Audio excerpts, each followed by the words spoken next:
This video is made possible by Brilliant. Learn something new every day for 20% off by being one of the first 200 people to sign up at brilliant.org/RealLifeLore. More energy will fall on the world's deserts in 6 hours than the entire world will consume over the next year. The Sahara Desert is well known for being the world's largest hot desert, but it's probably a lot bigger than you even realize. It's nearly the same size as China, it spans across 10 different countries in 3 different time zones, and it gets absolutely massacred by sunlight.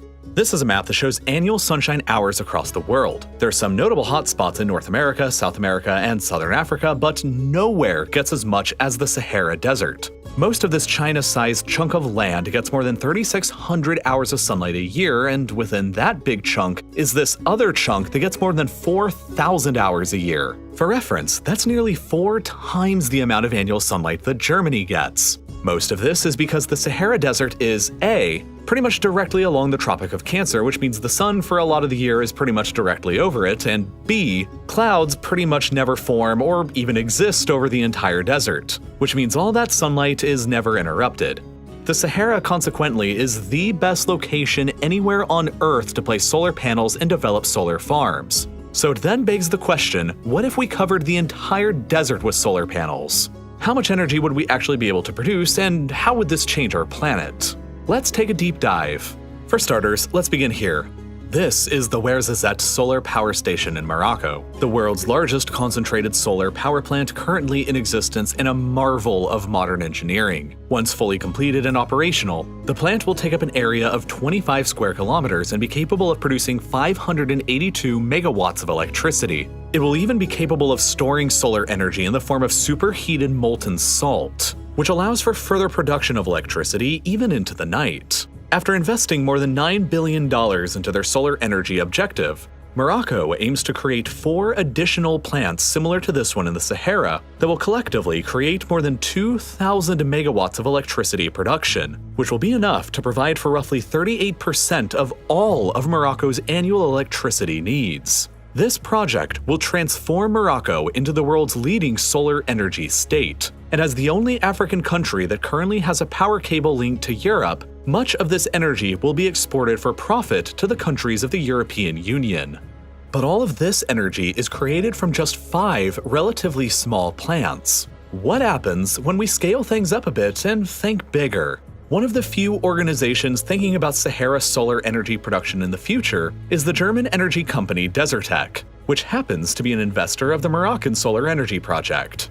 According to their research and data taken from the German Aerospace Center, a solar panel array of just this small size in the Sahara could power 100% of Germany's entire electricity needs. An array of this size could power the entire European Union, while an array of just this size could power the entire world's modern electricity needs at approximately 18 trillion watts, give or take a bit. Considering that a typical solar panel generates roughly 350 watts of power, this Earth-powering array would encompass around 51.4 billion solar panels, and it would be roughly the same size as the US state of New Mexico. Quite a large amount of land, but it's nothing when compared with the vastness of the Sahara, that also happens to be incredibly sparsely populated. Only about 2.5 million people live across the Sahara, which means that its population density is on a par with Siberia, which further means that it's possible to set up huge solar farms like this without too much of a negative impact on the local inhabitants.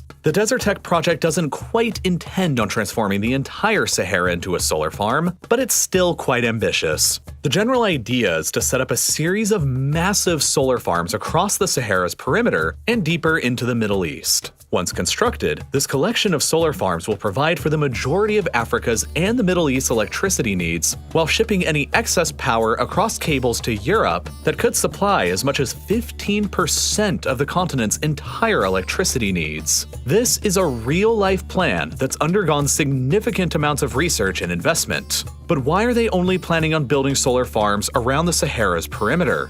Well, while there's lots of obvious benefits to constructing solar farms in the empty Sahara, there's also lots of problems. First of all, the Sahara's emptiness itself is both a blessing and a curse. On the one hand, it means that almost nobody will have to be relocated or moved off of their land, but on the other hand, there isn't any infrastructure to actually get the massive amounts of supplies into place in any kind of cost-effective manner. I mean, look at this map.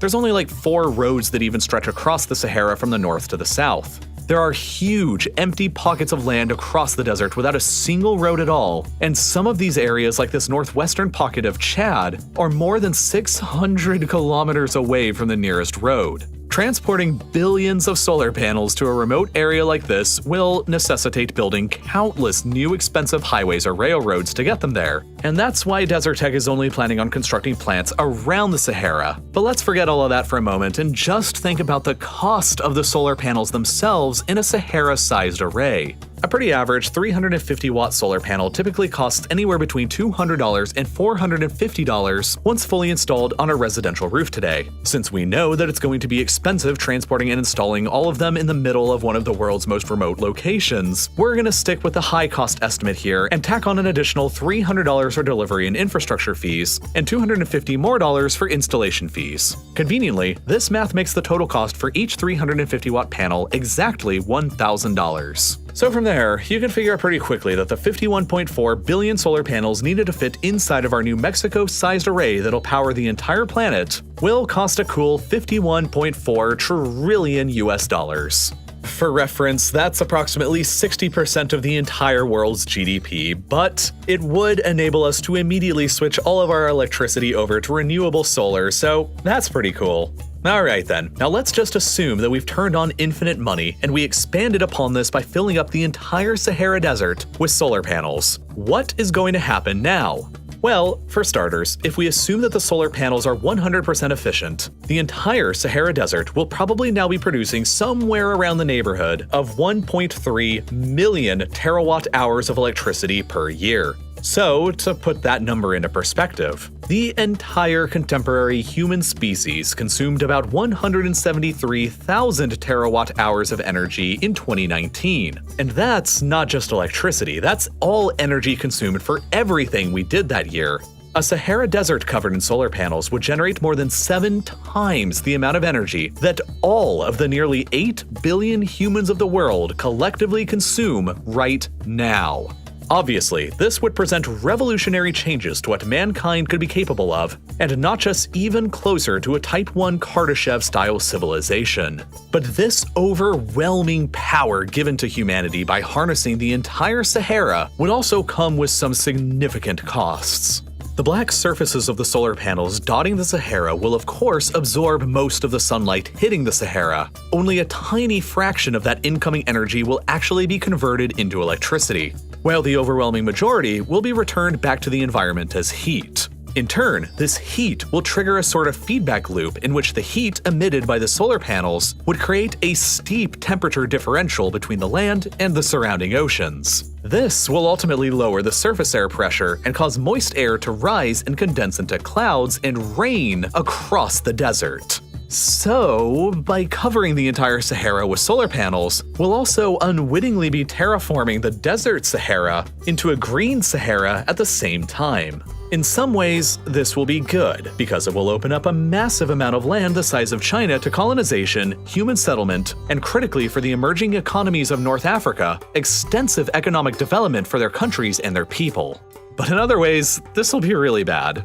The Amazon rainforest over in South America is extensively fed and fertilized by dust coming over from the Sahara that gets blown across the Atlantic, while the Atlantic ecosystems themselves also benefit from this fertile dust as well. Removing all of the sands of the Sahara Desert could create a cascade of unforeseen events that could wipe out entire ecosystems in the Atlantic, the Amazon, and probably beyond, and create an epic climate catastrophe the likes we have never seen before. In summary, covering the entire Sahara with solar panels would be epic, but it's also not feasible, it's probably pretty dangerous, and it's not even necessary either. We only need solar panels covering the area of New Mexico to meet all 8 billion humans' modern electricity needs, and they don't even need to be all in the same place. They can be spread out across all of the world's deserts or anywhere where it's sunny, and hopefully by the end of the century, we'll have made some pretty decent progress here. Now, maybe you're sitting here wondering how solar panels and solar energy actually work. In order to help myself better understand that very thing for this video, I took the full solar energy course that's offered on Brilliant. Maybe you're interested in the very same thing. Or maybe you just want to brush up on the basics of math and logic. Or maybe you just want to learn more about how our world works. So what should you do?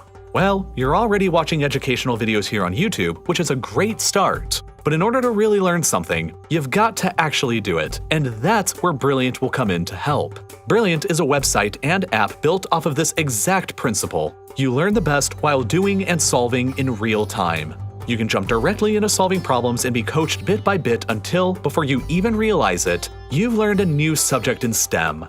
Let's take this lesson they offer on the Pythagorean theorem as an example. You may remember from school what the formula is, but in this lesson you're moving around triangles and actually proving that a squared plus b squared is equal to c squared. Every lesson you take on Brilliant is as interactive and as easy to understand as this one, and it scales all the way up from here to complex topics that you never imagined you would actually understand. You won't ever be asked to memorize long, complicated formulas or endless facts. You just pick a course that you're interested in, like solar energy or computer science, and just get started. And if you're feeling stuck or you make a mistake, you can simply read the explanations to find out more and learn at your own pace. The best part about Brilliant, though, is that there's something there for everybody. Whether you want to start at the basics of science, math, or computer science, or dive straight into cutting-edge topics like differential equations or neural networks. I always struggled with learning complicated STEM subjects while I was in school because it was so easy for me to get overwhelmed by a huge wall of information that was difficult for me to ever focus on. But now, Brilliant has helped me so much with learning about all of these things that I used to think were just a lost cause. And they help me make videos like the one you just watched. So if you'd like to join me and the community of 8 million other learners and educators today, you can get started on anything from astrophysics to algebra 2 for 20% off by being one of the first 200 people who go to brilliant.org/reallifelore or by following the link down in the description. And as always, thank you so much for watching.